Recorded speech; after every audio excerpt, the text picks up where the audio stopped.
Cartas a los estudiantes por Max Heindel. Comprendiendo una carta por cada mes, desde diciembre de 1910 a enero de 1919. Prólogo. Durante 8 años, Max Heindel, el místico y ocultista, estuvo enviándoles a los estudiantes de la Fraternidad Rosacruz una carta mensual repleta de valiosa información, explicando la causa de las muchas dificultades ocurridas en la vida diaria, no solamente en las de las personas, sino en las de las naciones también, y diciéndoles a la vez una factible solución a las mismas. Estas cartas, en número de 97, que fueron enviadas en el espacio de tiempo que abarcan las Navidades del año 1910 al mes de enero de 1919, constituyen el asunto de este libro. Siendo el mensajero autorizado de los hermanos de la Orden Rosacruz y, por lo tanto, en estrecho contacto con ellos, Max Heindel estuvo continuamente recibiendo y dando esta información oculta a sus estudiantes sobre la pasada, presente y futura evolución de la vida y de la forma, cuya información debido a la tutela que sobre él ejercían los hermanos de la Orden, pudo llegar a la comprobación de la misma y añadir por sí mismo muchos detalles. Las cartas de este libro contienen, además de las luces generales sobre filosofía Rosacruz, muchas indicaciones prácticas y provechosas para vivir la vida del místico cristiano. En muchas de estas cartas aparece una referencia a lecciones que acompañaban a las mismas. Cada carta iba acompañada de una lección en forma de folleto. La mayor parte de estas lecciones han sido ya publicadas en libros, y pueden ser de valor para los lectores de esta obra. Los volúmenes publicados hasta la fecha son los siguientes: Masonería y catolicismo, El velo del destino, Misterios de las grandes óperas, La interpretación mística de la Navidad y recolecciones de un místico. Los lectores de estas cartas obtendrán de ellas mucho más provecho consultando las lecciones correspondientes que se citan. Al ofrecer estas cartas al mundo tenemos la sensación de que contribuimos con ello a proporcionarle una fuente de estudio de valor e importancia permanentes, de la que el estudiante esotérico obtendrá ayuda eficaz en su progreso sobre el sendero. Carta número 1. Navidad de 1910. La amistad como un ideal. En los movimientos religiosos es costumbre darse el tratamiento de hermana y hermano, como reconocimiento de que todos somos hijos de Dios, nuestro Padre común. Ello no obstante, no siempre está en armonía los hermanos y hermanas. Algunas veces hasta llegan al extravío de odiarse uno a otro, pero entre amigos no puede caber más sentimiento que el del amor. El reconocimiento de esta verdad fue lo que impulsó a Cristo, nuestro glorioso y gran ideal, a decirles a sus discípulos: de ahora en adelante no os llamaré siervos, sino amigos. Juan 15:15. Nada mejor podemos hacer que seguir a nuestro gran guía en esto como en todas las demás cosas. Así es que no hemos de contentarnos con las frías relaciones fraternales, sino esforzarnos en ser amigos en el verdadero y más santo sentido de la palabra. Los hermanos mayores, cuyas enseñanzas bellas nos han unido en la senda del progreso, hacen honor a sus discípulos del mismo modo que Cristo honraba a sus apóstoles, verbigracia, otorgándoles el nombre de amigo. Si se sigue el camino emprendido, algún día nos hallaremos en presencia de ellos, y oiremos el nombre de amigo pronunciado en voz tan suave, tan cariñosa y tan apacible, que sobrepasará a toda ponderación de la imaginación humana. Desde ese día no habrá trabajo alguno que no se lleve a cabo para merecer tal amistad. Será su único deseo y su única aspiración el servirles y no habrá distinción humana que pueda compararse a tal galardón como el llamarnos sus amigos. Sobre mis indignos hombros ha caído el gran privilegio de transmitir las enseñanzas de los hermanos mayores, al público en general, y a los estudiantes, probacionistas y discípulos de la Fraternidad Rosacruz en particular. Ha solicitado usted que su nombre figure en mi lista de corresponsales, y yo alegremente le tiendo mi mano derecha fraternal, saludándole con el nombre de amigo. Aprecio la confianza que deposita en mí y le aseguro que me esforzaré en prestarle mi ayuda en todo lo que esté a mi alcance y en mi poder, para hacerme merecedor de su confianza. Confío y espero que usted, a su vez me ayudará en mi trabajo que para usted y los demás llevo a cabo, sirviéndose formar un juicio caritativo al descubrir en mis escritos algún defecto o falta. Nadie está más necesitado de las oraciones de sus semejantes como el que está obligado a servir de guía. Sírvase tenerme presente en sus preces, y tenga por seguro que le tendré a usted en las mías. Le incluyó la primera lección con la esperanza de que por todo lo expuesto, se establezcan entre nosotros relaciones cimentadas sobre la base de una amistad sincera. Carta número 2. Febrero de 1911. Desarrollo del alma mediante obras. Espero que habrá estudiado usted a fondo la lección de Navidad, y esté del todo familiarizado con el fenómeno del flujo y reflujo espiritual en el universo, de modo que esté ya capacitado para dar una razón por la cual tiene usted fe en la Nochebuena. En la lección de este mes la idea conduce a una mayor conclusión, no enseñada públicamente hasta la fecha. En esta corta lección van otras enseñanzas, las cuales arrojarán mayor claridad sobre el misterio del nacimiento inmaculado que la dada hasta ahora, y espero que usted la estudiará diligentemente durante el mes venidero, para que pueda concebir toda la trascendental belleza de las sublimes enseñanzas rosacruces sobre este asunto. Tanto si ha estudiado la lección de Navidad y se ha capacitado para la discusión sobre el flujo y reflujo espiritual, como si se haya preparado para explicar la Inmaculada Concepción al final del presente mes, todo ello es de una importancia secundaria comparado con la contestación que pueda usted dar a la pregunta siguiente. ¿Aprovechó usted la pleamar espiritual por Navidad para ir en busca de alguien que se hallase en peligro, según se indica en el último párrafo de aquella lección? ¿Lo puso en práctica en el trabajo, en el mundo? Espero que así lo habrá hecho, pues solamente el practicar las enseñanzas en nuestro inmediato círculo de influencia es lo que nos trae el fruto del crecimiento del alma. Podemos leer hasta llegar a una indigestión mental, pero nos hablan mucho más alto las acciones que las palabras. También se dice que existe un mal lugar del que dicen que está empedrado de buenas intenciones. Por lo tanto, querido amigo, permítame le encarezca la necesidad por parte de usted de trabajar. Trabajar. Y trabajar.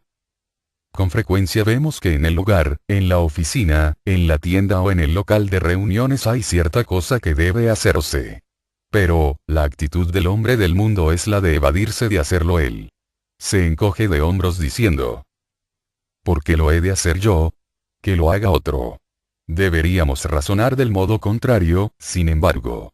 No podemos alegar lo poquito que podemos hacer. Si lo hacemos así, no nos estamos preparando para llegar a ser auxiliares invisibles. Si vemos que tiene que llevarse a cabo un trabajo, debemos decirnos a nosotros mismos: alguien tendrá que hacerlo. ¿Por qué, pues, no he de ser yo? En el próximo mes, querido amigo, tomemos como ejercicio espiritual el siguiente lema. ¿Por qué yo no? Si lo seguimos consistentemente seremos recompensados con bendiciones mayores que las que podríamos obtener si las confiriéramos sobre los demás. Que Dios le conceda bendiciones en abundancia y le fortalezca a usted en sus esfuerzos. Carta número 3, marzo de 1911. Servicio desinteresado a los demás. Desde luego habrá usted estudiado, en alguna medida, las varias enseñanzas de la Orden Rosacruz, y al dirigirme a usted no es como si le estuviera hablando a un desconocido que no está familiarizado con las enseñanzas o tal vez poseído de un escepticismo respecto a la existencia de tal orden. Estas enseñanzas se han extendido por el mundo occidental durante los 2 pasados años como un fuego devorador, y esto en sí demuestra una fuerza impulsiva que no pertenece a la clase de la humanidad ordinaria. Esto lo comprenderá usted mejor cuando haya leído la lección para este mes, la cual trata de la misteriosa orden y demuestra su relación con la fraternidad Rosacruz. ¿Se le ha ocurrido indagar alguna vez, mi querido amigo, lo que le une a usted a esta fraternidad? Usted sabe que no existen lazos externos, que no ha prestado juramento de obediencia, o de alianza, y de que usted no ha sido instruido en ninguno de los secretos. ¿Qué es lo que constituye, pues, la fraternidad a que nos referimos? No pueden ser las enseñanzas, por ser estas libres para todo el mundo, y tienen el beneplácito, de los muchos que no han solicitado su filiación como estudiantes. Tampoco es el enrolamiento como estudiante lo que hace crear el lazo interno, porque son muchos los que estudian solamente para su propio beneficio y no tienen fraternidad con el resto de nosotros. Más, es el servicio que ejecutamos y la buena fe con que practicamos las enseñanzas deseando el convertirnos en ejemplares vivientes en el mundo, de aquel amor fraternal de que habló Cristo, como el coronamiento del cumplimiento de todos los mandamientos. El pasado mes tomamos como lema el pensamiento de que si se había de hacer algún trabajo que al parecer no fuera de la particular incumbencia de nadie, deberíamos decir ¿por qué no yo?, en lugar de dejarlo para que lo hiciera otro, o dejar de hacerlo. Espero que haya ejecutado este servicio desinteresado con frecuencia, glosando así los lazos de fraternidad. Para el mes entrante deseo que usted envíe todos sus pensamientos y esfuerzos para el adelanto de las enseñanzas de la fraternidad. No intente convencer o convertir a nadie en contra de su voluntad, pero sí trate de saber en forma que no sea de ostentación, sino de espiritualidad, la causa del agobio del prójimo. Entonces, pruebe el ayudarle con sus enseñanzas. Pero el que le diga algo acerca del lugar de donde usted las recibe, debe ser potestativo de su propio criterio. Lo primordial es diseminar las enseñanzas, no el anuncio y la propaganda de la Fraternidad Rosacruz. Carta número 4. Abril de 1911. Una cruzada por la Iglesia. El pasado mes prometí emprender con mayor intensidad la dilucidación de la Orden Rosacruz, y su relación con la fraternidad, pero se me olvidó que la Pascua estaba próxima y que a esta se le debía otorgar atención preferente. Espero convendrá usted conmigo que es más importante el estudio de este gran acaecimiento cósmico, particularmente por vivir en una tierra cristiana, y porque, según confío, somos cristianos de corazón. En verdad, querido amigo, la nota clave de lo que trataré este mes es realmente una cruzada de la Iglesia, y es esta mira lo que ha motivado el que haya impreso al final de la lección el poema Credo o Cristo. Todos somos Cristo en formación. La naturaleza de amor se está desenvolviendo en todos nosotros, y ¿por qué no hemos de identificarnos con una u otra de las iglesias cristianas que fomenta el ideal de Cristo? Algunos de los mejores obreros de la fraternidad son miembros, y hasta ministros, de iglesias. Muchos están hambrientos del alimento que nosotros tenemos para darles. No podemos partirlo con ellos permaneciendo alejados y nos hacemos daño a nosotros mismos si incurrimos en la negligencia de no aprovechar la gran oportunidad de ayudar a la elevación de la iglesia. Desde luego que no hay obligación alguna.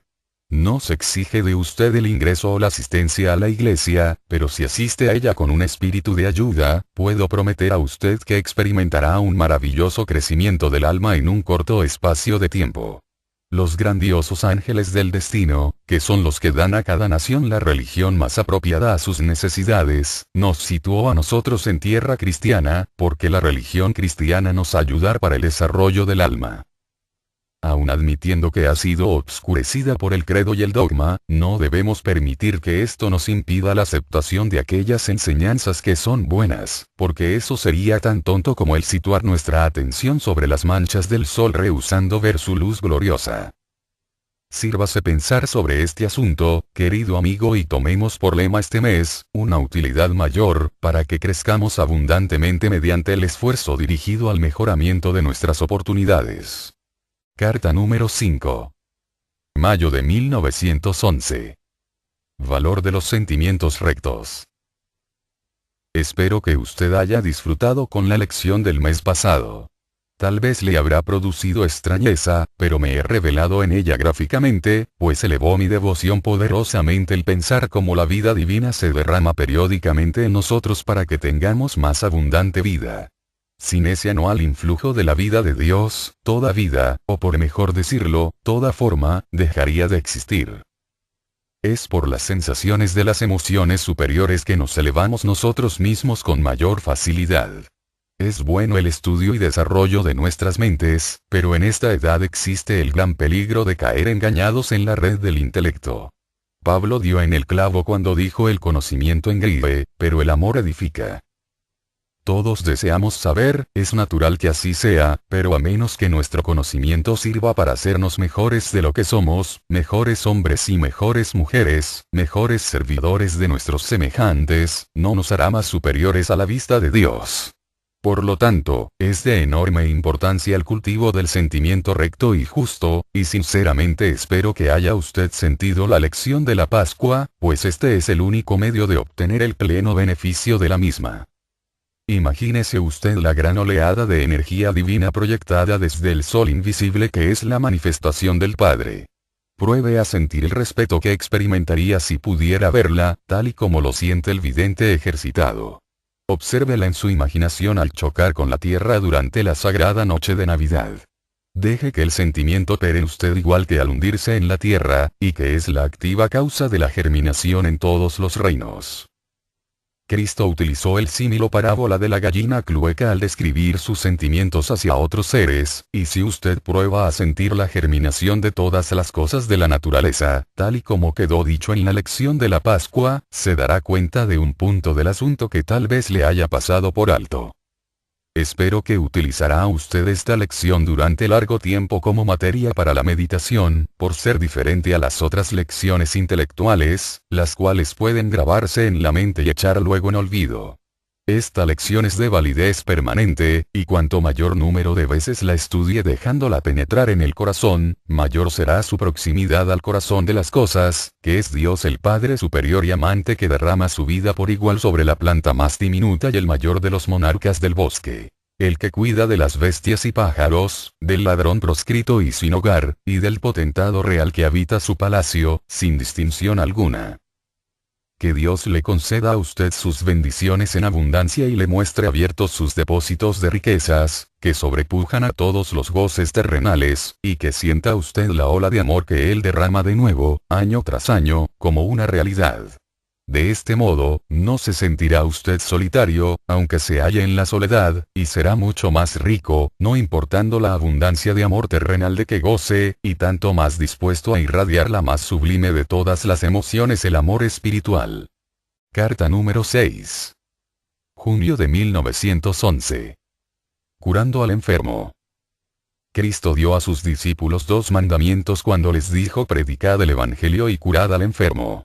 Vimos por la lección del mes pasado cómo el ministerio de guía espiritual está estrechamente unido con la curación de las dolencias físicas. Pues aunque la inmediata y aparente causa de la enfermedad pueda ser física, en un análisis final todas las dolencias son debidas a la transgresión de las leyes de Dios, las que llamamos vulgarmente leyes de la naturaleza en nuestros materiales intentos de eliminar lo divino. Bacon, con rara percepción espiritual, dijo: Dios y la naturaleza difieren entre sí como el sello y su marca. Como el lacre se amolda a las líneas rígidas del sello, así también la naturaleza se amolda a las leyes inmutables de su divino creador, y así la salud y la condición del libre albedrío son la regla entre los reinos inferiores. Sin embargo, cuando se ha alcanzado el grado de humano, cuando se ha desarrollado la individualidad y empezamos a exigir el derecho de la elección, de la prerrogativa y de la emancipación, es cuando nos disponemos a contravenir o quebrantar las leyes de Dios, e invariablemente, esta transgresión va seguida del sufrimiento. Existe un lado de la luna el cual no vemos nunca, no obstante sabemos que existe, y precisamente ese lado escondido de la luna es tan importante factor para la formación de las mareas como lo es la parte más cercana a nosotros y visible. También en el hombre existe un lado escondido que es tan responsable de la acción como el ser físico que contemplamos. Los quebrantamientos de las leyes divinas en los planos de la acción mental y moral son tan responsables de los trastornos físicos, como lo es el lado oculto de la luna en la producción de las mareas. Si lo que antecede fuese comprendido, los médicos cesarían de estar desorientados acerca del hecho enojoso de que en tanto que cierta clase y cantidad de una medicina determinada cura una enfermedad, puede ser impotente en absoluto en otras. Va en aumento el número de médicos que se van convenciendo de que la ley del destino es un factor importante en la manifestación de las enfermedades y en el retardo de su curación, no obstante no creer en la falacia del sino. Reconocen que Dios voluntariamente no nos aflige, ni tampoco pretende vengarse de los transgresores. Ellos reconocen que la pena y el sufrimiento están designados para enseñarnos lecciones que no aprenderíamos o no podríamos aprender por ningún otro medio. Las estrellas muestran el periodo estimado como adecuado para enseñarnos la lección, no obstante ni el poder, ni Dios mismo, determinar el tiempo exacto, ni la cuantía de sufrimiento necesaria. Nosotros mismos tenemos la prerrogativa, puesto que somos divinos. Si despertamos al hecho de nuestras transgresiones y comenzamos a obedecer la ley antes que la aflicción astral cese, nos curaremos de nuestro mal, ya sea este mental, físico o moral. Pero si persistimos hasta el final de una aflicción astral sin haber aprendido la lección, nos forzará a la obediencia más tarde una configuración más hostil. Relacionado con esto es por lo que un restablecedor de la salud dotado de una mente espiritual puede prestar con frecuencia los servicios más eficaces y acortar el periodo de sufrimiento señalando al paciente la causa de su aflicción. Aun cuando el médico se halle o se vea impotente para combatir con la enfermedad, puede muchas veces alentar al paciente durante una crisis de inevitable sufrimiento, mediante la promesa consoladora de alivio determinada para un momento. En mis servicios a los enfermos durante años atrás no ha sido infrecuente mi privilegio de poder señalar así la estrella de la esperanza, y hasta donde alcanzan mis recuerdos, mis predicciones sobre la mejoría en un plazo determinado, han sido realidades siempre, y algunas veces de la manera más milagrosa, pues las estrellas son el reloj del destino y son siempre exactas. En lo que queda expuesto tiene explicada la gran razón por la cual debemos estudiar astrología bajo el punto de vista espiritual. En la lección del mes próximo espero exponer algo más definitivo concerniente a la panacea espiritual, y entre tanto tengo la seguridad de que les será grato saber que hemos comprado el terreno del que ya hemos hablado anteriormente. Es un lugar que tiene una vista incomparable en el sur de la bella California. En efecto, aunque yo he viajado por todo el mundo no he visto sitio igual que pueda compararse con el lugar de nuestra futura residencia general. Está situado sobre una elevada meseta que permite la visión libre de un panorama que se extiende a unas 40 millas o más, en todas direcciones.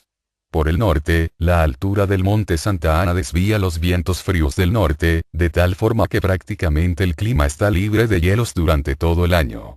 Debajo de nosotros, por el este está el valle de San Luis Rey, con el río que parece una franja plateada, cruzando por fértiles campos, y por la histórica misión española, en la cual los padres franciscanos enseñaron a los indios durante siglos. Más para el este el monte de San Jacinto alza su pico nevado hacia un cielo del más intenso color azul. Por el sur, el promontorio de La Joya, con sus cuevas pintorescas, oculta a las miradas, el gran puerto natural de la ciudad situada más al sur de las tierras del Tío San Diego.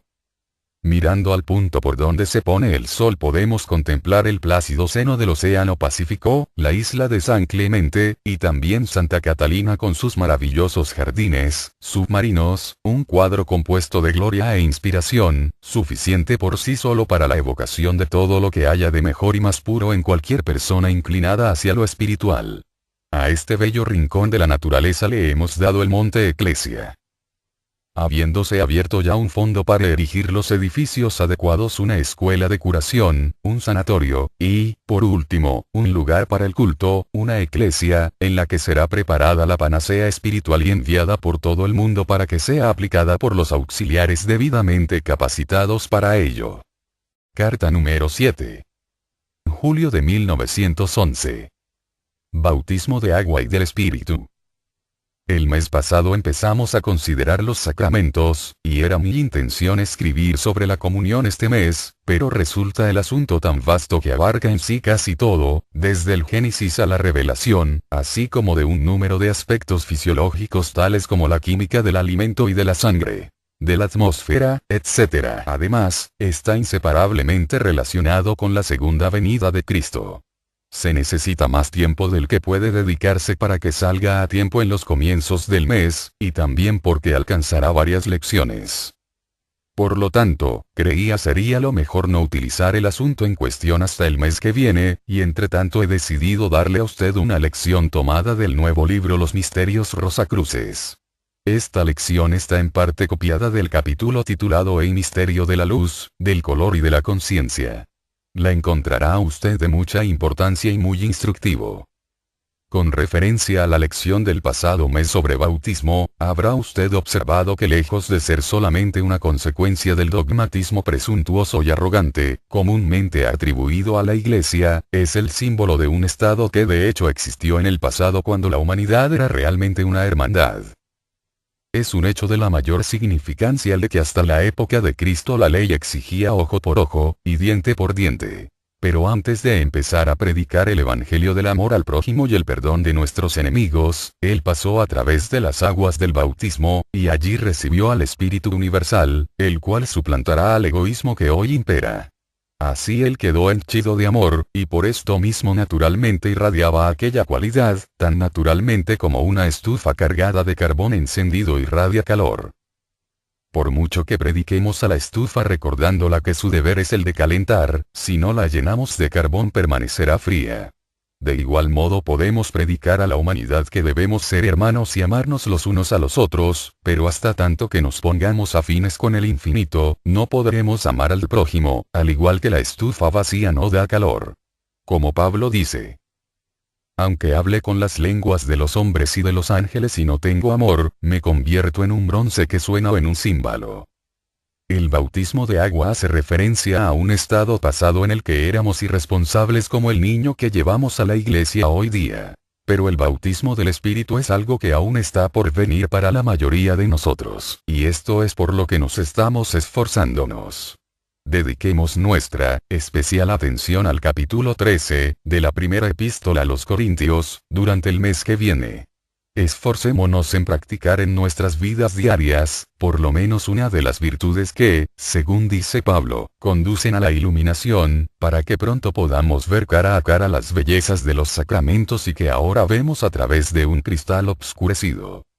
Carta número 8. Agosto de 1911. ¿Cómo dominar nuestras estrellas? Espero que haya sacado buen provecho de la lección del mes pasado sobre el misterio de la luz, del color y de la conciencia, y que ahora se habrá hecho bien el cargo del significado de la sentencia bíblica. En él vivimos, nos movemos, y tenemos nuestro ser, por cuanto en todas partes del universo en donde penetra la luz, allá está Dios también. Aun en los sitios que nosotros llamamos obscuros, porque la constitución de nuestros ojos nos priva la percepción de los objetos en ellos, otros órganos de visión de constitución diferente, pueden ver, como es el caso con los gatos y las lechuzas. Cristo dijo: dejad que brille vuestra luz. A la visión espiritual, cada ser humano aparece como un haz de luz, de variado colorido, según el temperamento, y de mayor o menor resplandor en proporción a la pureza de carácter. La ciencia ha descubierto que toda la materia está en un estado de fluidez, que las partículas de que está compuesto nuestro cuerpo, decaen continuamente y son eliminadas del sistema para ser reemplazadas por otras que permanecen un corto espacio de tiempo hasta que también se descomponen. Igualmente ocurre con nuestro humor o talante, nuestras emociones y deseos, que cambian a cada momento, dejando su lugar las antiguas a las nuevas en interminable sucesión. Por lo tanto, también tienen que estar compuestos de materia y sujetos a leyes iguales a las que rigen las substancias físicas visibles. Incluso podemos, y así lo hacemos constantemente, cambiar nuestras mentes. Podemos cultivarla hacia una u otra dirección, a nuestro libre albedrío, del mismo modo que podemos desarrollar los músculos de los brazos o de las piernas, o podemos dejar que se atrofien los miembros. Por cuyo motivo también la mente tiene que estar compuesta de una substancia maleable. Pero el ego, el pensador, nunca pierde la identidad del yo. En los dos casos, lo mismo en la infancia que, en la vejez, este yo permanece igual, indiferente a los cambios de pensamientos, sensaciones, emociones y deseos. Aunque, el cuerpo que usamos como vestido, cambia a medida que pasan los años, nosotros somos eternamente los mismos. La virtud o el poder de mutación de la materia y la disipación de la forma, es la base de todo progreso espiritual, no obstante. Pues si la materia fuese inmutable como el espíritu lo es, no existiría posibilidad alguna de adelanto. Hasta que no cesemos en dejarnos arrastrar por la corriente de la vida, y no gobernemos conscientemente el flujo y reflujo de la materia dentro y fuera de nuestro ser, seremos juguete de las circunstancias. Por consiguiente, cuando un rayo de Marte se proyecta en cierto ángulo sobre los átomos de nuestro cuerpo, sentimos toda la agresividad que lleva en sí. Por otra parte, un rayo de Saturno nos produce depresión de ánimo, nos llena de tinieblas y de espantosos presentimientos. Pero a medida que evolucionamos, y llegamos a la comprensión del misterio, de la luz, del color y de la conciencia, vamos aprendiendo, gradualmente a gobernar nuestras estrellas. Luego, por medio de la conformidad a las leyes de la naturaleza, nos convertimos en dueños de nuestro propio destino. Y es de importancia vital el que, sean cuales fueren los aspectos que rijan en cualquier época, afirmemos siempre nuestra individualidad y digamos: no importa cuán estrecho sea el camino ni con cuántos castigos esté mi vida abrumada. Yo soy el dueño de mí. Yo soy el capitán de mi alma. Carta número 9. Septiembre de 1911. Guardianes invisibles de la humanidad. En la lección sobre el bautismo usted vio cómo retrocedimos hacia los días más primitivos de la evolución en nuestro planeta, con el fin de saber la significación de aquel sacramento. Habrá notado usted también en la lección del mes pasado cómo el sacramento de la comunión tiene sus raíces en los comienzos de la era. De este modo podemos convenir en que a menos que seamos capaces para investigar el pasado de la historia de la raza humana, no podremos obtener una clara concepción de cuánto esté relacionado con el género humano. Goethe hablaba de das Ewigwerdente, que quiere decir siempre formándose. En la variación está el principal resorte del progreso, y si miramos al hombre tal como es ahora, sin reparar en lo que ha sido, nuestras deducciones sobre su futuro tienen necesariamente que ser muy limitadas. La lección anterior aclara la ley de analogía, mostrando la manera en que el hombre fue criado por los guardianes divinos, en forma análoga a la que los padres crían una criatura preparándola para la lucha por la vida. Y podemos tener la seguridad de que, aunque estos guardianes se han retirado de la dirección visible, continúan estando todavía con nosotros y vigilan a sus antiguos protegidos exactamente igual como los que somos padres. Continuamos interesados por el bienestar de nuestros hijos después de haber dejado nuestros lares y hogar, para empezar la lucha por la vida por sus propios medios. Una vez que se nos han abierto los ojos espirituales y hemos aprendido a distinguir las varias clases de seres de las regiones superiores, la guardia citada es de los hechos más seguros para el observador, pues aunque nadie puede interponerse entre la libre voluntad y el pensamiento del género humano, por ser contrario al plan divino coaccionar al hombre a que haga aquello que no quiere, no hay nada que prohíba las sugestiones en asuntos que se ve que está propenso a elegir. Y es debido a la sabiduría y al amor de estos grandes seres, por lo que el progreso por la senda humanitaria es la consigna del día. Durante las edades pasadas, nosotros, los que habitamos en el mundo occidental, hemos sentido de manera particular el pesar y el dolor provocado por la guerra y la discordia. La lucha por la existencia va constantemente agudizándose más y más, estando dictada por la inhumanidad del hombre para el hombre. Pero existe también otro factor desarrollado por los seres del amor y de la compasión, a saber, los movimientos altruistas, que van multiplicándose en gran número con maravillosa rapidez, ganando en eficiencia en el transcurso de los años. Es de notar el hecho de que tanto la beneficencia como el hacer limosna, que degradan a los que las reciben, vayan siendo cada vez más sustituidas por la ayuda para ayudarse a sí mismo, que ensalza a quien auxiliamos y también al que auxilia. Este beneficio implica pensamiento y abnegación, lo cual está estimulado por los guardianes invisibles entre los más fuertes que ahora son los guardianes de sus hermanos más débiles. Es motivo de considerables gratitud el que miembros numerosos de nuestra fraternidad pertenezcan en calidad de trabajadores a instituciones regidas por las normas antedichas, y yo, sinceramente, espero ver el día en que la inmensa mayoría esté dispuesta a empezar el trabajo de esta naturaleza, cada cual en sus cercanías o medio ambiente. Pero hay que empezar en el propio hogar, sed cariñosos con quienes estés en inmediato contacto, y una vez se haya visto en nosotros fidelidad en algunas obras, no dejarán de presentarse mejores oportunidades. Carta número 10. Octubre de 1911. La alimentación carnívora y el alcohol. Una de las características más usuales del género humano es la de elogiar aquello que nos complace y el despreciar lo que nos produce cierta aversión, pero yo espero que usted haya aprendido en la lección del mes pasado de que el único hecho, grande y glorioso, es que en el reino del Padre todas las cosas laboran unidas para el bien. Quienes de nosotros están satisfechos de que su alimento sea vegetal, y los que de entre los nuestros no sienten deseos por las bebidas fuertes, están generalmente inclinados a menospreciar a nuestros hermanos con un sentimiento interno de yo soy más santo que tú. Pero sin duda alguna se habrá usted percatado, por lo que se ha dicho en la lección mencionada, de que tal suposición es completamente gratuita. El alimento de carne y alcohol ha tenido una primordial parte en el progreso del mundo, y si no hubiera sido por estos no disfrutaríamos hoy día de muchas comodidades, ni de los inventos para ahorro de trabajo que hacen sea la vida en el mundo occidental más fácil que en los tiempos primitivos. Y tampoco ha pasado del todo el día de la utilidad de los mismos. Son necesarios aún para la vida de muchas gentes. Además, y como dice el buen libro, no es lo que entra en la boca lo que mancha, sino lo que de ella sale. Y la actitud de altivo desdén contra quienes aún siguen usando la carne para su alimento o están supeditados al alcoholismo, es mucho más subversiva para el crecimiento espiritual que el mero hecho de participar de estos alimentos.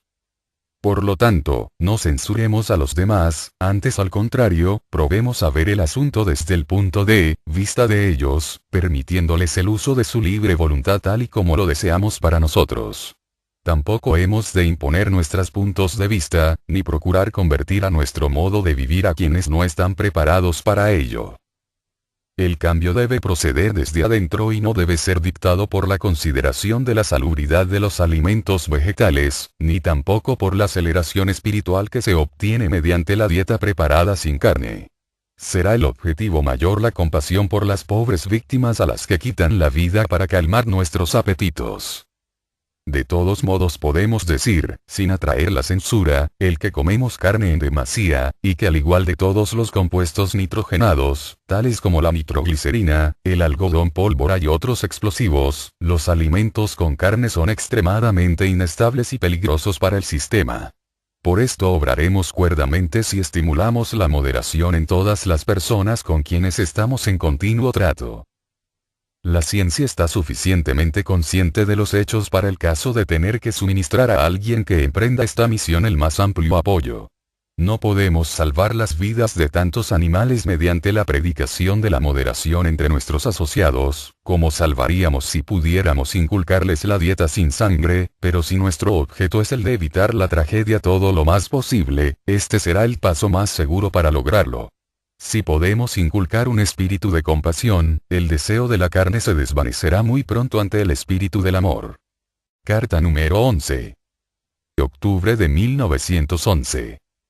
Preparativos para el traslado a Mount Ecclesia. El sábado, 28 de octubre, a las 12:40 p.m. En punto, horario del Pacífico, procederemos a romper el terreno para los cimientos, sobre los que construiremos el primer edificio en Mount Ecclesia, lugar de la morada de la Fraternidad Rosacruz. La casa será relativamente pequeña, y nos esforzaremos en que resulte lo más barata posible, ya que de otro modo no podríamos construirla. Incluso yo hago las funciones de arquitecto y contratista para evitar gastos. Sin embargo, consideramos esta preparación del terreno como una época de la mayor importancia en la vida juvenil de nuestra sociedad, pues aunque nuestras habitaciones particulares tengan que ser reducidas, debemos tener una sala espaciosa de trabajo y acomodamientos para varios ayudantes, hasta tanto no dispongamos de los fondos necesarios para levantar la iglesia y otras estructuras más dignas de nuestra misión en el mundo. Estamos conscientes perfectamente de que la magnitud de nuestra labor en el mundo depende en gran medida del apoyo y cooperación de nuestros asociados, y por esto solicitamos de usted muy de veras su activa ayuda en esta ocasión trascendental, con el fin de que nuestra sociedad pueda llegar a ser una fuerza mucho más grande en la propagación de un bien mayor que el obtenido anteriormente. Ya sabe usted que los pensamientos son cosas que son fuerzas de una magnitud proporcionada a la intensidad del fin que se halla en ellas oculto. No hay método más fácil ni más efectivo para poner todo nuestro ser en armonía con ciertos designios y lanzar un poderoso pensamiento hacia determinada dirección, que la plegaria fervorosa y cristiana. Ahora tengo que hacerle 2 ruegos distintos para que ayude con sus rezos, que espero y confío les prestará a usted su mayor y grato apoyo. En primer lugar, y aunque indigno de ello, será deber mío, como guía, el preparar el terreno para la construcción de nuestra central futura en el tiempo fijado, y si le es posible retirarse a su gabinete de oración, sírvase dedicar sus preces para que la casa central, ya empezada entonces, crezca y prospere en todo aquello bueno que se proponga, pues las preces unidas de nuestros estudiantes de todo el mundo serán una inmensa fuerza dirigida con tal finalidad. Pero usted puede hacer más aún. La acumulación de pensamientos de muchos amigos dirigidos día tras día hacia un lugar determinado obrará milagros. ¿Quiere usted mandarnos una oración todas las noches que fortalezca a mi esposa, a los obreros de la central, y a mí, para que seamos más puros y trabajadores, más eficientes en el servicio de la humanidad, y así llegar a ser más fuertes para aliviar las tristezas, sufrimientos y desgracias de todos los que buscan nuestro amparo? A mayor abundamiento, ¿quiere usted escribirme de vez en cuando ofreciéndome la seguridad de su simpatía y cooperación? Tal vez no me sea dado contestarle y dar las gracias individualmente, pero puede estar seguro de que por eso no he de estimar en menos la expresión de su buena voluntad. Carta número 12. Noviembre de 1911. Comienzo del trabajo para la construcción del primer edificio en Mount Ecclesia. Este mes me aparto de mi costumbre habitual, que es la de dedicar por entero la carta del estudiante a la recapitulación de la lección del mes previo, con el fin de darles a conocer la ceremonia que tuvo lugar en Mount Ecclesia, el 28, día en que empezamos a preparar el terreno para el emplazamiento del primer edificio en el lugar de nuestra residencia permanente.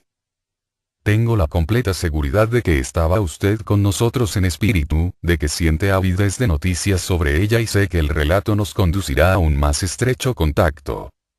Nuestra primera idea fue la de no efectuar ninguna clase de exhibición ni de ceremonial alguno. Deseábamos evitar todo gasto innecesario, pues nuestros fondos aún no son suficientes para la terminación del interior del edificio, y tendremos que pasar trabajos e incomodidades durante algún tiempo hasta que las circunstancias nos sean más favorables. Yo en principio pensé ir allá, y celebrar el servicio mentalmente, y a solas, pero me parecía tan frío, triste y desolado no tener un amigo para que se regocijara conmigo en aquella trascendental ocasión, ni aun mi compañera de trabajo, mi querida esposa. Por otra parte, y como que este es un importante asunto de la fraternidad Rosacruz y no un asunto personal, tuve la sensación de que aquella oportunidad de asistir debía serles dada a los miembros. Este pensamiento arraigó en mí hasta que decidí pedir su parecer al maestro, lo cual fue cordialmente aprobado por él y determinamos celebrar el acontecimiento en forma sencilla, pero apropiada, y, al efecto, enviamos invitaciones a los amigos de las proximidades. Hicimos una gran cruz por el estilo de nuestro emblema, y en los 3 extremos superiores pusimos, en letras doradas, las iniciales CRC. Estas, como sabe usted, representan el nombre simbólico de nuestra gran cabeza, y designan nuestro emblema como cruz de rosa cristiana, que da una idea de belleza y de una vida superior, diferente a la idea de desolación y muerte con que generalmente se considera a la cruz negra. Decidimos plantar, a la vez que excavábamos el terreno para edificio, esta cruz y un rosal trepador para que ellos simbolizaran la verde vida de los diferentes reinos que se encaminan hacia las esferas superiores por la senda en espiral de la evolución. El día 27, mi esposa y yo nos encaminamos hacia Occidente, casi desfallecidos por los esfuerzos llevados a cabo empaquetándolo todo para la mudanza. Caían las primeras lluvias de la temporada, y sentimos algún temor al pensar que podría aguar la realización de la ceremonia. Pero al mirar hacia los montes en el este, que casi ocultaban las nubes, contemplamos el más glorioso arco iris que recordamos haber visto jamás. En realidad, un arco iris doble, cuyo pie, por la parte del sur, parecía posarse precisamente sobre Mount Ecclesia. Nuestra responsabilidad es auxiliar a miles de corazones fatigados para que puedan soportar sus aflicciones, nos ha parecido con frecuencia más allá de nuestras fuerzas. Con todo, siempre nos hemos encontrado con que nuestras fuerzas han sido renovadas al solo hecho de dirigir nuestra mirada hacia lo interno. Y en esta ocasión parecía que toda la naturaleza quisiera alentarnos, diciéndonos: cobrad ánimos, recordad que el trabajo no es vuestro, sino de Dios. Confiad del todo en Él y Él señalará el camino. Así es que nos estrechamos las manos y con nuevos bríos en nuestros corazones nos dispusimos a continuar nuestra bella obra, de la que ha de ser Mount Ecclesia su centro. El día en que tuvo lugar la ceremonia, fue uno de los más bellos de California. El sol lucía en un cielo sin nubes. Hacia donde quiera que dirigíamos la mirada desde Mount Ecclesia, el océano, valles y montañas, todo parecía sonreírnos. Todos a la vez, obreros y los miembros visitantes, nos extasiamos ante la belleza incomparable del lugar donde se emplaza nuestra central. Los allí presentes fueron Annie R. Atwood, de San Diego; Ruth E. Beach, de Portland, Oregón; Rachel M. Cunningham, Rudolph Miller y John Adams, de Los Ángeles; George Kramer, de Pittsburgh, PA. W. M. Patterson, de Seattle, Washington. Mi esposa y yo. A la hora fijada empecé a abrir surcos en el terreno para la construcción del edificio. Todos ayudaron a excavar en el lugar que había de colocarse la cruz, cuyo acto de fijarla fue ejecutado por W.M. Patterson. Mi esposa plantó el rosal, que fue regado por todos los allí presentes. Que crezca y florezca, para adornar la desnudez de la cruz y que sea la inspiración para la purificación de la vida que ha de cubrir todos los pasados pecados, sin importar lo obscura que haya sido la vida pasada.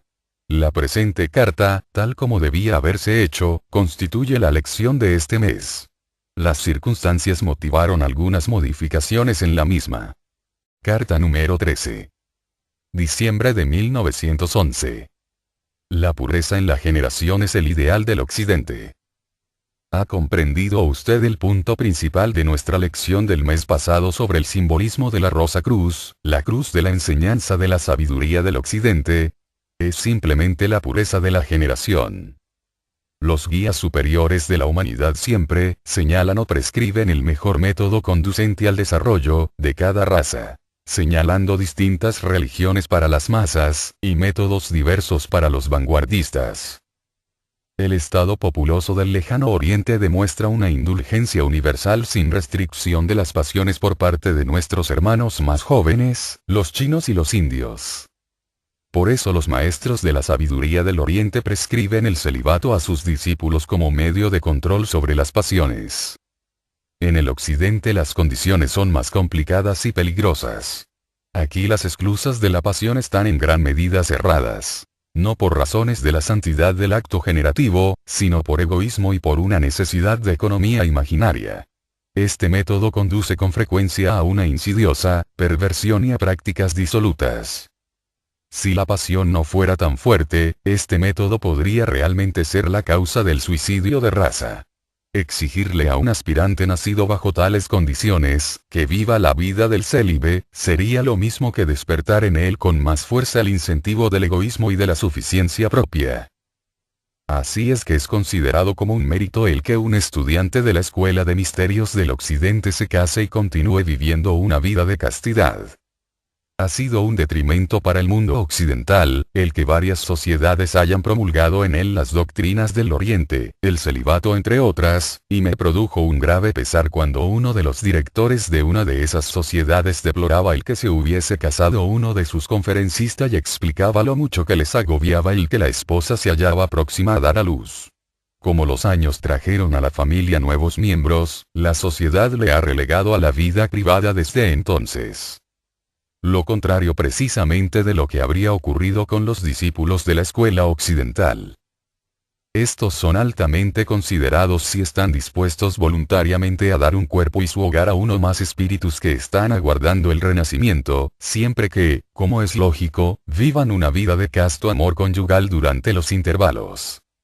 Así es que mientras el alma más joven y más débil del Oriente se ve ordenada por sus compasivos maestros, quienes adoptan un espíritu de resignación corderil, el que sean célibes y huyan de la tentación, al espíritu más viejo del Occidente se le permite probar sus fuerzas mediante la convivencia conyugal y que oportunamente lleven a cabo una inmaculada concepción, tal como la simboliza la casta y bella rosa que esparce su simiente sin pasión y sin avergonzarse.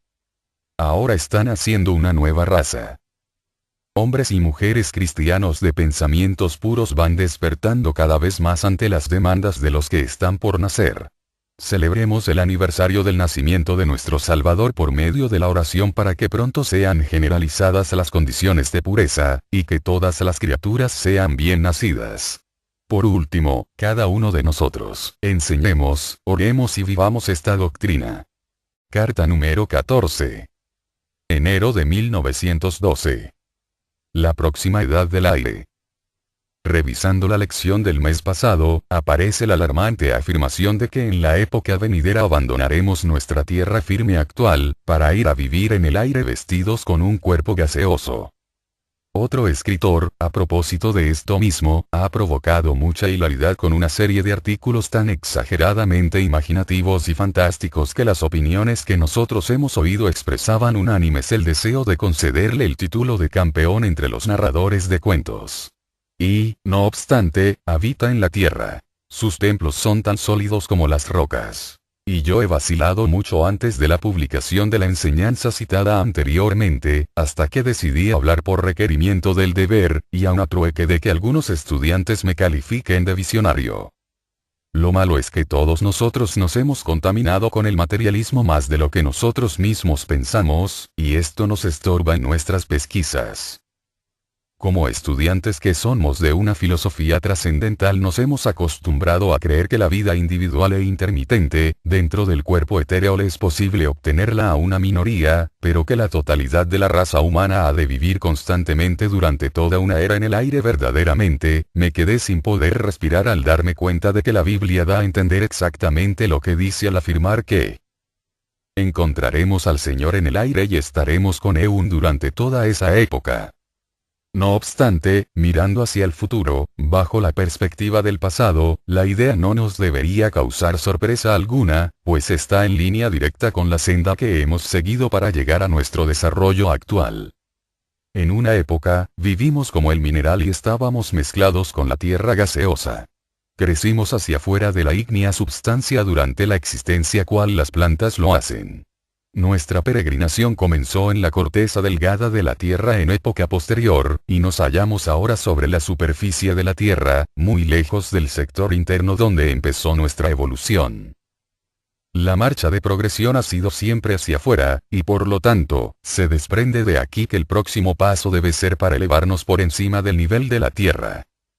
Divulgo esta enseñanza para su consideración, porque la mayoría de nuestros estudiantes creen en el renacimiento y en la ley de consecuencia, que son los árbitros principales del destino durante la presente dispensación de los ciclos recurrentes.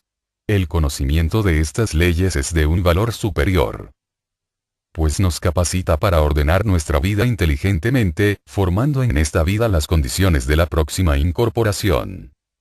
La mayoría de los cristianos no tienen esta gran ventaja, pero viven, no obstante, sufriendo totalmente todas las tribulaciones de esta edad, el reino de los hombres, con la gran esperanza de poderse habilitar para su admisión al reino de Dios, la próxima edad. Nuestra visión de la vida tiene un foco más corto que la de ellos. Ellos viven menos científicamente que los que de entre nosotros aplican nuestro más exacto conocimiento de las presentes condiciones, pero se van ajustando para la futura edad si viven de acuerdo con las enseñanzas de la Biblia. Sus creencias podrán ser vagas, pero ellos viven y mueren con la firme convicción de la suprema y cardinal verdad de que llevará a la gloria y que estarán con el Señor por siempre si son realmente cristianos. Ni nosotros creemos solamente en el renacimiento, no podemos esperar más que en un continuo retorno a la batallar con la ley de Jehová. No tenemos parte en el amor de Cristo. Para estar en perfecto acuerdo con los hechos, si queremos capacitarnos para vivir toda la verdad, nos hemos de dar cuenta de que el nacimiento y la muerte son ficciones de esta época de nuestra existencia concreta que desaparecerán, pero la vida en sí misma es interminable. Juan nos dice muy definidamente que a pesar de que no descubramos lo que será nuestra constitución, seremos cambiados a semejanza de Cristo y seremos inmortales durante toda la era, y nos incumbe a nosotros conservar esta grande esperanza ante nosotros firmemente, y rogar por el reino venidero, como nos lo enseñó nuestro Señor. Carta número 15. Febrero de 1912. El papel que juegan los estimulantes en la evolución. Nuestra última lección contenía el fin de las series que trataban del sacramento de la comunión, mediante la descripción de la forma en que el espíritu del alcohol, fermentado fuera del sistema, está dejando su lugar al azúcar, que fermenta en el interior. Confío en que usted vea el hilo del argumento que ha seguido el curso de estas lecciones. Que era indispensable un estimulante para despertar el espíritu humano del letargo que sigue a la dieta de carne. Que las orgías bacanales en los templos antiguos, que nos llenan de horror hoy día, eran en aquel entonces de un inmenso valor para el humano desarrollo. Que el primer milagro de Cristo y su última cena fueron consagrados a la dispensación del estimulante. Que Él ordenó su uso hasta su advenimiento. Que a medida que aumenta el consumo de azúcar, disminuye el del alcohol, y concurrentemente, se va elevando gradualmente el grado de moralidad. Que las gentes aumentan en sentimiento altruista y semejantes a Cristo en proporción al uso del no embriagante estimulante, y que por lo tanto, el movimiento de temperanza es uno de los factores más poderosos para apresurar la venida de Cristo. A medida que cultivamos sentimientos más delicados y sublimes, nos estremecemos de horror al pensar en la alimentación de carne. Y algún día será considerado tan morboso gusto el desear la utilización del estómago como receptáculo de los cuerpos de animales muertos. Como lo es ahora juzgado por la sociedad el gusto de desear bebidas fuertes desmedida o desordenadamente. Como estudiantes de las enseñanzas de la sabiduría occidental que somos, no debemos juzgar de ningún modo, sino reconocer el hecho de que muchas personas necesitan de estos artículos con moderación. Pero el asunto está siendo objeto de encauzamiento por parte de los guías invisibles de la evolución, de una manera que aunque no es evidente para los observadores fortuitos, es por completo perceptible a los investigadores más profundos. Es evidente que el progreso de la evolución está elevando los reinos inferiores y también a la humanidad. Los animales, particularmente las especies domesticadas, van acercándose hacia la individualización, habiéndose empezado ya la retirada de ellos de la época de su manifestación, y cuyo resultado será que, con el tiempo será imposible obtener carne para alimentarse. Entonces habrá sonado el fúnebre tañido por la muerte del rey alcohol, pues son los comedores de carne los únicos que ansían beber licores. Mientras tanto, la vida de las plantas va creciendo más sensible. Los miembros laterales de los árboles producen más abundantemente que las ramas verticales, porque en las plantas, como en nosotros, la conciencia es el resultado de las actividades antagónicas de las corrientes del deseo y vitales. Los miembros laterales son barridos en toda su longitud por las corrientes del deseo que circundan nuestro planeta, y las cuales actúan tan fuertemente en la espina dorsal horizontal de los animales. Las corrientes despertaron la durmiente vida de las plantas en los miembros laterales hacia un grado más elevado de conciencia que el de las ramas verticales, las cuales se hallan cruzadas longitudinalmente por corrientes irradiantes del centro de la Tierra. De modo que con el tiempo las plantas también serán demasiado sensitivas para servir de alimento, y será forzoso recurrir a otras materias. Hoy día tenemos una habilidad considerable para el manejo de la química, de las sustancias minerales. Las convertimos en casas, buques y en todas las cosas que evidencian nuestra civilización. Somos dueños de los minerales externos a nuestro cuerpo, pero somos impotentes para asimilarlos y usarlos internamente en nuestro sistema para la construcción de nuestros órganos hasta que la vida de las plantas hayan transformado el cristal en cristaloides. Nuestro trabajo con los minerales en el mundo exterior, está llevando a cabo el alzamiento de las vibraciones de estos, y pavimentando el camino para el interno uso directo. Por medio de la alquimia espiritual construiremos el templo del espíritu, conquistaremos el polvo del que procedemos y nos clasificaremos como verdaderos maestros masones preparados para el trabajo y la actuación en las esferas superiores. Carta número 16. Marzo de 1912. Necesidad de la devoción. Como el tema sobre el matrimonio, del que hacíamos referencia en nuestra lección del pasado mes, se vuelve a considerar en cierto sentido en esta carta, tengo la sensación de que la carta de este mes de los estudiantes, tal vez sea más provechosa si la dedicamos a un punto sobre el que he deseado hablar desde hace mucho tiempo. El concepto Rosacruz del cosmos ha encontrado una acogida tan fenomenal, y ha hecho brotar tal gratitud y admiración en todo el mundo, que yo debería sentirme halagado por la atención que se le concede en todas partes. Pero antes, al contrario, empiezo a sentirme cada vez con mayor temor de que el libro pueda dejar de dar todo su fruto y de perder la orientación hacia la que han intentado darle nuestros hermanos mayores. El objeto del libro, tal como se designa en las páginas 13 y 14, es el de satisfacer la mente mediante la explicación intelectual del misterio del mundo, de forma que al lado devocional de la naturaleza del estudiante le sea dable desarrollarse en los principios que su intelecto haya aprobado. El concepto Rosacruz del cosmos, yo creo, se ha abierto camino por esta apelación al intelecto y por la satisfacción que ha causado a la mente investigadora. Cientos y aún miles de cartas han testimoniado que estudiantes que en vano han estado buscando durante años, han encontrado en él lo que buscaban. Unos cuantos solamente aparecen como capaces para sobrepujar la concepción intelectual, y a menos que el libro dé al estudiante un fervoroso deseo de sobrepasar el sendero del conocimiento y la continuación por el de la devoción, el libro constituirá un fracaso en mi opinión. En otra sociedad formada en estas mismas normas, he conocido grupos que han estado durante años disputando ante un plano del átomo, ahondando profundamente en todos los más minuciosos detalles de la espiral y de sus desarrollos, pero con una extraordinaria frialdad e indiferencia ante las penas del mundo que les rodea. Y es con profunda pena y gran temor que me doy cuenta del desarrollo de esta tendencia entre algunos de nuestros estudiantes, la cual espero pueda ser refrenada antes de llegar a ocasionar la muerte del corazón. El conocimiento infla, pero el amor edifica, dice Pablo, viéndose este ejemplo bien claramente demostrado en la actitud de los guías de la sociedad a que me refiero, quienes con frecuencia deprimen la religión cristiana desde la tribuna o la imprenta, porque carece de una concepción intelectual del universo. Permítame que le recuerde la advertencia expuesta por nuestro maestro en el concepto Rosacruz del cosmos, y que se refiere a los diagramas. En el mejor de los casos, son muletas para la ayuda de nuestras limitadas facultades. Cuando dibujamos un diagrama para explicar los misterios espirituales, es lo mismo que si sacáramos todas las ruedecillas de un reloj y las desparramásemos para demostrar la forma en que nos indica la hora.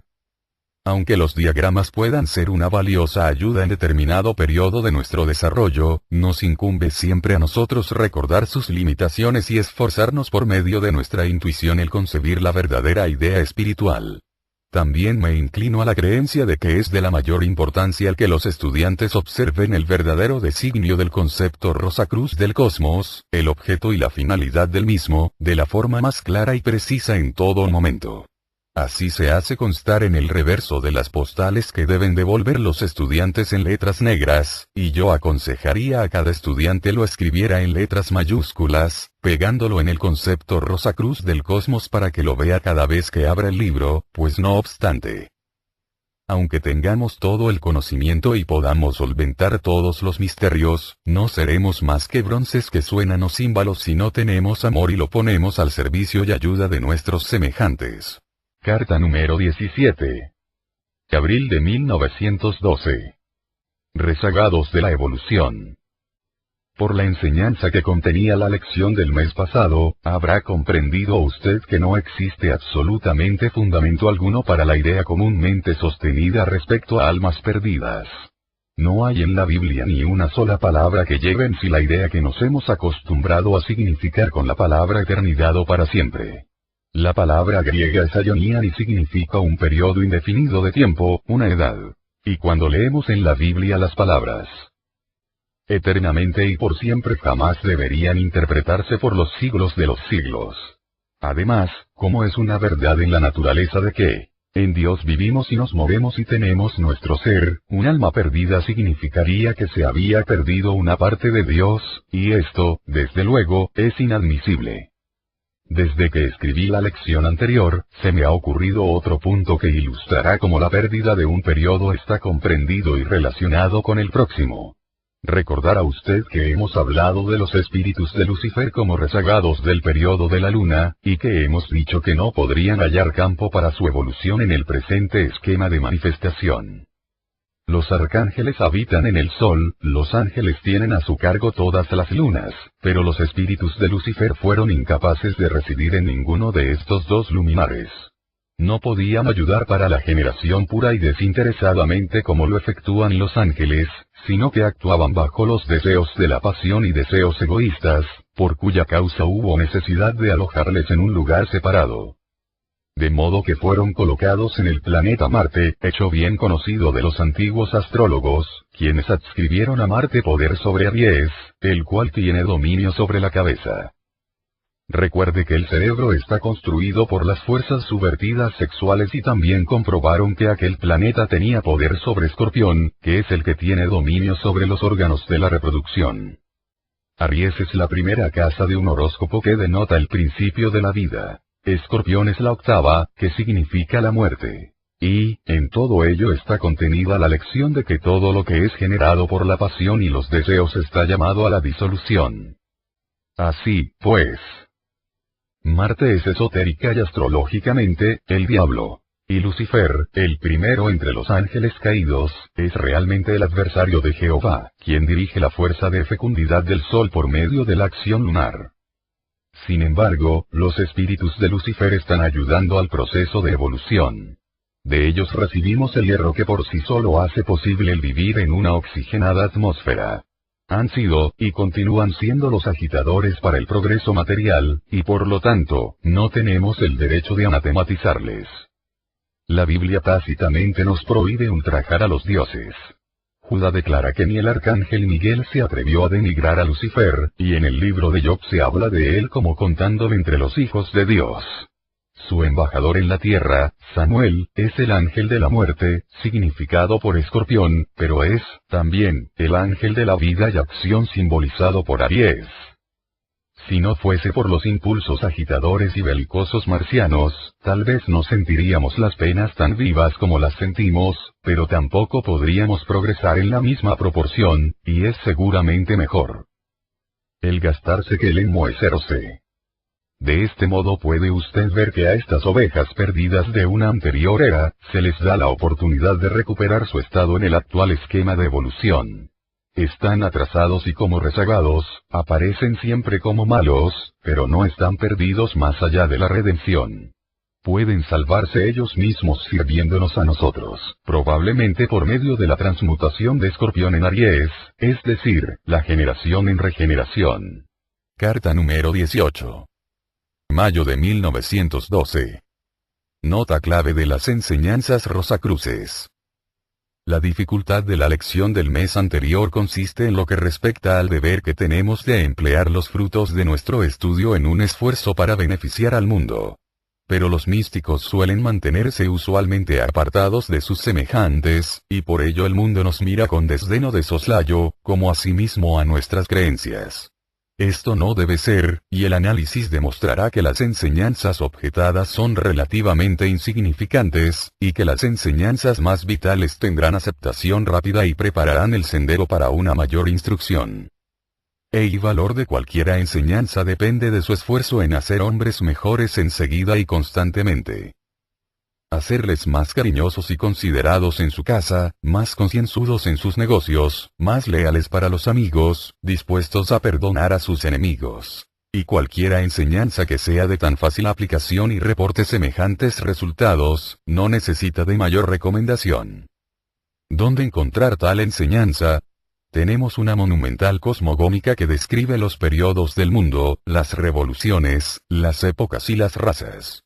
El estudio de ella hará que los hombres sean más cariñosos. O bien, si podemos inducirles a escudriñar los misterios de los números y de nombres que contiene la cábala, se harán por ello más conscientes. Seguramente no. Por lo tanto, tal conocimiento es de menor importancia.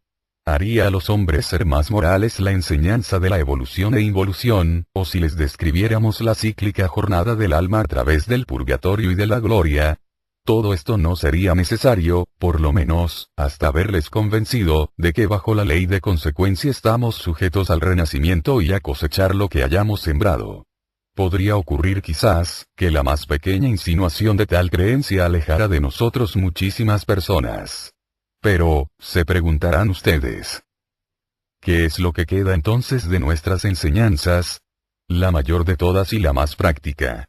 La que no despertará antagonismo alguno en ningún devoto de cualquiera religión, ni aun en el agnóstico, puesto que no se necesita el poner la etiqueta religiosa. Provocará resultados más beneficiosos desde el día de su aplicación, afectando, también a las futuras vidas, sin tener en cuenta, si el hombre que la practica oiga o no la palabra Rosacruz o aprenda más o menos de nuestras enseñanzas. Si realmente quiere usted trabajar en la viña del Señor, el mundo, no se aísle. El estudio abstracto puede serle bueno parte del tiempo, pero salga al mundo. Gánese la confianza de las gentes en la iglesia, en el casino y en la profesión. Si da usted un buen ejemplo, inquirirán el secreto y tendrá la suerte de ofrecerles la mayor de todas las enseñanzas que jamás se ha conocido. El secreto del desarrollo del alma. Puede decírseles algo como lo siguiente. Todas las noches después de acostarme hago examen de todos los acontecimientos del día en sentido inverso. Pruebo a juzgarme imparcialmente a mí mismo. Me culpo si lo merezco, me arrepiento y hago el propósito de enmendarme. Me enaltezco donde veo una acción laudable, determinando superarme al siguiente día. Con frecuencia fracaso en mis buenos propósitos, pero persisto en mis tentativas, y poquito a poco lo consigo. Será bueno explicar también que mediante la revisión de los acontecimientos en orden inverso quedan estos más firmemente impresos en la memoria, pero deberá evitarse dar mayor explicación hasta tanto no esté usted seguro de que su amigo busca una solución al problema de la vida. Esto es propaganda discreta y discerniente. Carta número 19. Junio de 1912. Santidad de las experiencias espirituales. Durante el finido mes han sido muchas las cartas recibidas en las que se expresan las opiniones de los estudiantes respecto de las lecciones anteriores, habiendo producido un gran placer en nosotros al ver la nota de profundo amor que expresan sentir por la fraternidad, y el deseo de saber cómo se había adueñado de ellos. Así es que me siento algo mejor dispuesto acerca de la publicación de mis experiencias personales, de lo que me hallaba en los principios. Al mismo tiempo nunca se repetirá lo suficiente que el relato sin discernimiento de las experiencias suprafísicas, es una de las prácticas más perjudiciales, no importa bajo qué punto de vista lo consideremos. En el folleto número 11, Vista y Percepción Espiritual, fue explicada esta materia ampliamente. El tesoro hallado debe ser extraído en silencio, y sabemos por el mito griego que Tántalo fue lanzado en las regiones infernales por divulgar secretos espirituales.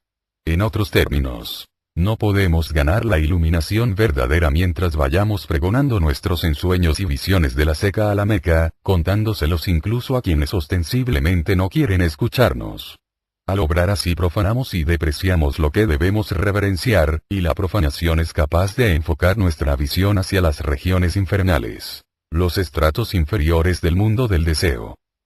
Por otra parte, tales narraciones tasan la credulidad de aquellos a quienes se refieren. No hay medida alguna por la que podamos medir su exactitud y alcance. Con frecuencia parece que no tienen sentido práctico sobre el problema de la vida. Y aun cuando tengamos fe en la veracidad del visionario, no tienen ningún valor sus cuentos a menos que podamos descubrir una ley subyacente, o un fin de ellos. De este modo, la declaración de la ley es suficiente y no necesita de embellecimientos. Tal vez la mejor ilustración de este punto me sea dable exponerla mediante la relación de cómo yo descubrí la ley de la mortalidad infantil, ley que nunca fue publicada hasta que apareció en nuestra literatura. Un día mi maestro me encargó la tarea de seguir la vida de cierta persona a través de 2 incorporaciones anteriores y someterle un informe del resultado. Yo no tenía la más remota idea de que se me enviaba en busca de una ley, sino que pensé que el objeto era el del desarrollo de mis facultades para la memoria de la naturaleza.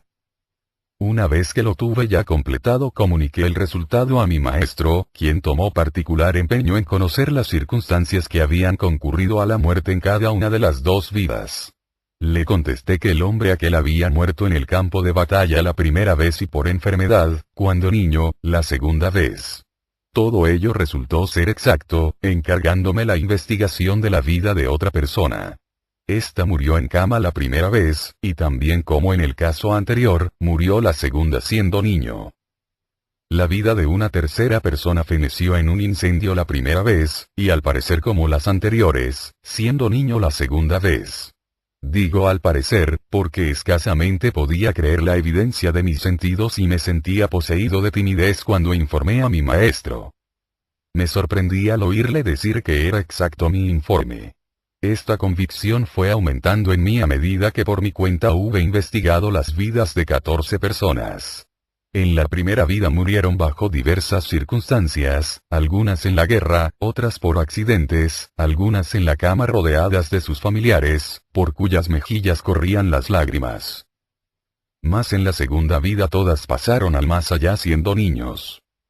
Entonces me dijo el maestro que comparase estas vidas hasta encontrar el por qué murieron siendo niños, y durante varias semanas las estuve estudiando noche tras noche, pero sin poder encontrar homogeneidad alguna en las condiciones de su primera muerte, hasta que la mañana de un domingo y al penetrar en mi cuerpo la solución resplandeciente penetró en mi cerebro.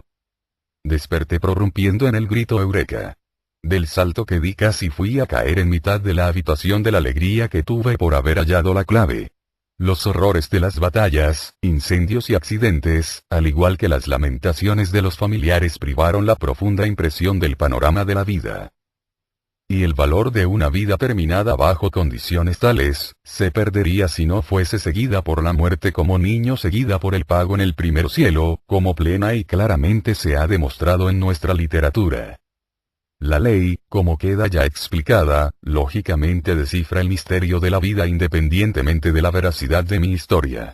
Como quiera que la he relatado únicamente para dar lugar a nuestra lección, me siento con firmeza para exhortar a los demás que guarden en el silencio sus experiencias espirituales. Carta número 20 julio de 1912 Iniciativa y libertad personal. ¿Qué punto le parece a ustedes el primordial de la lección del pasado mes?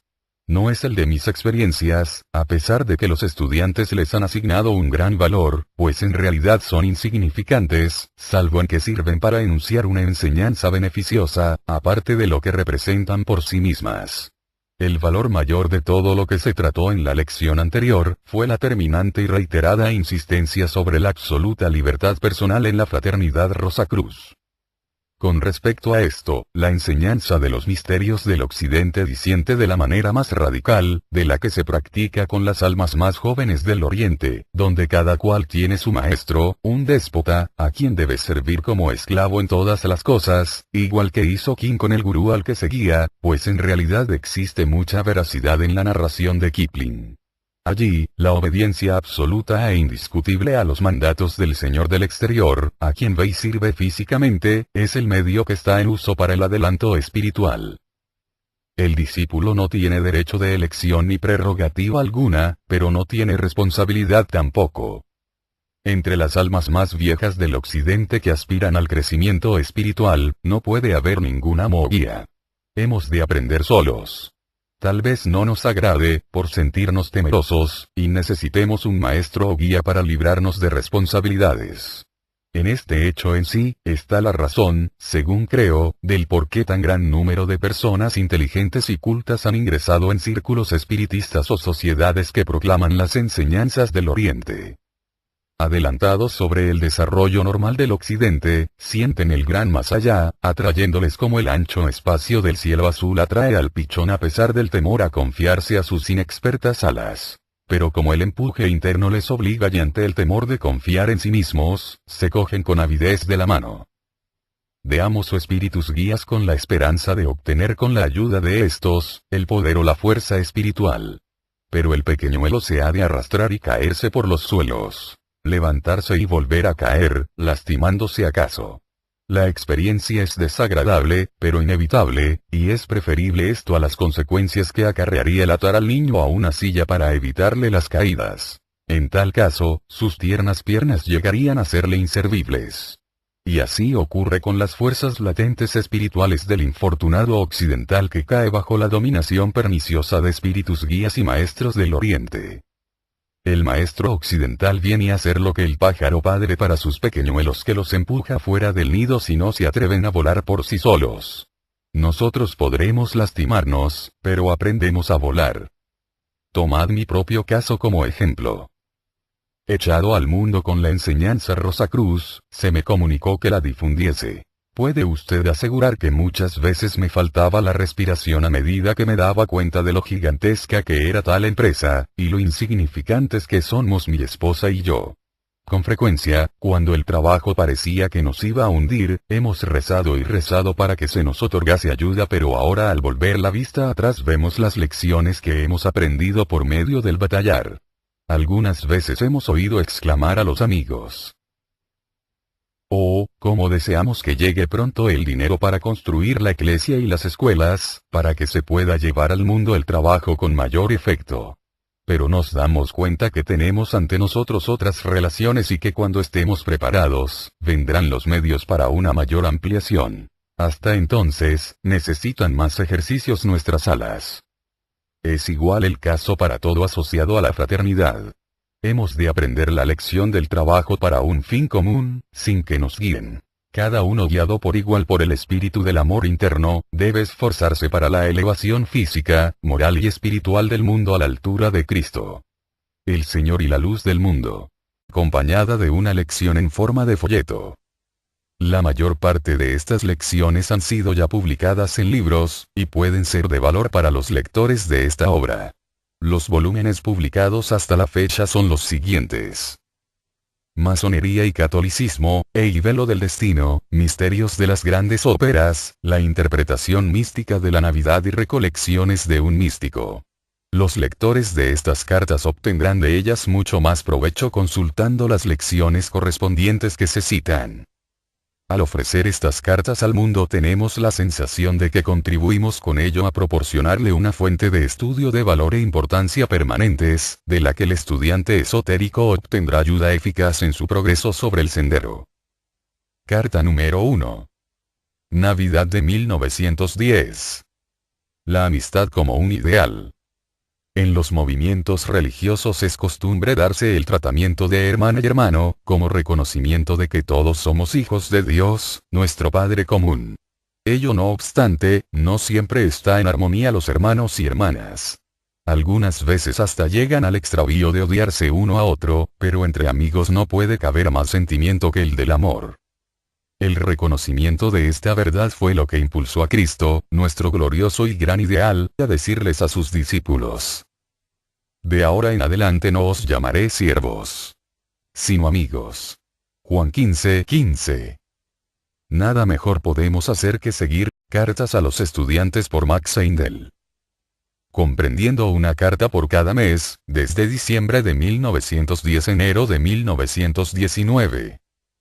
Prólogo. Durante 8 años, Max Heindel, el místico y ocultista, estuvo enviándoles a los estudiantes de la Fraternidad Rosacruz una carta mensual repleta de valiosa información, explicando la causa de las muchas dificultades ocurridas en la vida diaria, no solamente en las de las personas, sino en las de las naciones también, y diciéndoles a la vez una factible solución a las mismas. Estas cartas, en número de 97, que fueron enviadas en el espacio de tiempo que abarcan las Navidades del año 1910 al mes de enero de 1919, constituyen el asunto de este libro. Siendo el mensajero autorizado de los hermanos de la Orden Rosacruz y, por lo tanto, en estrecho contacto con ellos, Max Heindel estuvo continuamente recibiendo y dando esta información oculta a sus estudiantes sobre la pasada, presente y futura evolución de la vida y de la forma, cuya información, debido a la tutela que sobre él ejercían los hermanos de la Orden, pudo llegar a la comprobación de la misma y añadir por sí mismo muchos detalles. Las cartas de este libro contienen, además de las luces generales sobre filosofía Rosacruz, muchas indicaciones prácticas y provechosas para vivir la vida del místico cristiano. En muchas de estas cartas aparece una referencia a lecciones que acompañaban a las mismas. Cada carta iba a usted dar a la pregunta siguiente. ¿Aprovechó usted la pleamar espiritual por Navidad para ir en busca de alguien que se hallase en peligro, según se indica en el último párrafo de aquella lección? ¿Lo puso en práctica en el trabajo, en el mundo? Espero que así lo habrá hecho, pues solamente el practicar las enseñanzas en nuestro inmediato círculo de influencia es lo que nos trae el fruto del crecimiento del alma. Podemos leer hasta llegar a una indigestión mental, pero nos hablan mucho más alto las acciones que las palabras. También se dice que existe un mal lugar del que dicen que está empedrado de buenas intenciones. Por lo tanto, querido amigo, permítame le encarezca la necesidad por parte de usted de trabajar. Trabajar. Y trabajar. Con frecuencia vemos que en el hogar, en la oficina, en la tienda o en el local de reuniones hay cierta cosa que debe hacerse. Pero, la actitud del hombre del mundo es la de evadirse de hacerlo él. Se encoge de hombros diciendo: ¿por qué lo he de hacer yo? Que lo haga otro. Deberíamos razonar del modo contrario, sin embargo. No podemos alegar lo poquito que podemos hacer. Si lo hacemos así, no nos estamos preparando para llegar a ser auxiliares invisibles. Si vemos que tiene que llevarse a cabo un trabajo, debemos decirnos a nosotros mismos: alguien tendrá que hacerlo. ¿Por qué, pues, no he de ser yo? En el próximo mes, querido amigo, tomemos como ejercicio espiritual el siguiente lema. Porta nuestro gran guía en esto como en todas las demás cosas. Así es que no hemos de contentarnos con las frías relaciones fraternales, sino esforzarnos en ser amigos en el verdadero y más santo sentido de la palabra. Los hermanos mayores, cuyas enseñanzas bellas nos han unido en la senda del progreso, hacen honor a sus discípulos del mismo modo que Cristo honraba a sus apóstoles, verbi gracia, otorgándoles el nombre de amigo. Si se sigue el camino emprendido, algún día nos hallaremos en presencia de ellos, y oiremos el nombre de amigo pronunciado en voz tan suave, tan cariñosa y tan apacible, que sobrepasará a toda ponderación de la imaginación humana. Desde ese día no habrá trabajo alguno que no se lleve a cabo para merecer tal amistad. Será su único deseo y su única aspiración el servirles, y no habrá distinción humana que pueda compararse a tal galardón como el llamarnos sus amigos. Sobre mis indignos hombros ha caído el gran privilegio de transmitir las enseñanzas de los hermanos mayores, al público en general, y a los estudiantes, probacionistas y discípulos de la Fraternidad Rosacruz en particular. Ha solicitado usted que su nombre figure en mi lista de corresponsales, y yo alegremente le tiendo mi mano derecha fraternal, saludándole con el nombre de amigo. Aprecio la confianza que deposita en mí y le aseguro que me esforzaré en prestarle mi ayuda en todo lo que esté a mi alcance y en mi poder, para hacerme merecedor de su confianza. Confío y espero que usted, a su vez, me ayudará en mi trabajo que para usted y los demás llevo a cabo, sirviéndose formar un juicio caritativo al descubrir en mis escritos algún defecto o falta. Nadie está más necesitado de las oraciones de sus semejantes como el que está obligado a servir de guía. Sírvase tenerme presente en sus preces, y tenga por seguro que le tendré a usted en las mías. Le incluyó la primera lección con la esperanza de que por todo lo expuesto, se establezcan entre nosotros relaciones cimentadas sobre la base de una amistad sincera. Carta número 2. Febrero de 1911. Desarrollo del alma mediante obras. Espero que habrá estudiado usted a fondo la lección de Navidad, y esté del todo familiarizado con el fenómeno del flujo y reflujo espiritual en el universo, de modo que esté ya capacitado para dar una razón por la cual tiene usted fe en la Nochebuena. En la lección de este mes la idea conduce a una mayor conclusión, no enseñada públicamente hasta la fecha. En esta corta lección van otras enseñanzas, las cuales arrojarán mayor claridad sobre el misterio del nacimiento inmaculado que la dada hasta ahora, y espero que usted la estudiará diligentemente durante el mes venidero, para que pueda concebir toda la trascendental belleza de las sublimes enseñanzas rosacruces sobre este asunto. Tanto si ha estudiado la lección de Navidad y se ha capacitado para la discusión sobre el flujo y reflujo espiritual, como si se haya preparado para explicar la Inmaculada Concepción al final del presente mes, todo ello es de una importancia secundaria comparado con la contestación que puede